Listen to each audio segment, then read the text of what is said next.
এক ব্যক্তি প্রচুর ইবাদত করত, আল্লাহ পাক তার ইবাদত করার জন্য পাহাড়ের চূড়ায় একটা সুন্দর ব্যবস্থাও করে দিয়েছিলেন। সেখানে ডালিম গাছ হতো, ঝর্ণা আসতো, খাবারের কোনো অভাব নাই। হাদিস এসেছে 500 বছর সে ইবাদত করেছে। কত বছর?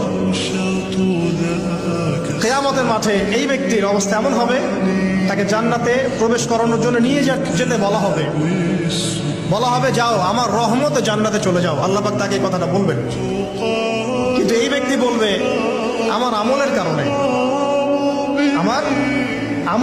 আল্লাহ পাক বলবেন আমার রহমতে জান্নাতে চলে যাও। ব্যক্তি বলবে আমার আমলের কারণে। আল্লাহ রাব্বুল আলামিন তখন তাকে দেওয়া সমস্ত নেয়ামতগুলোকে এক পাল্লায় করবেন, আর তার সমস্ত আমলকে আরেক পাল্লায় করবেন। একটা চোখের যে নেয়ামত আল্লাহ পাকের, সমস্ত আমল ও 500 বছরের ইবাদত এতটুকু হয়নি। তারপর তাকে বলা হবে ওকে জাহান্নামে নিয়ে যাও।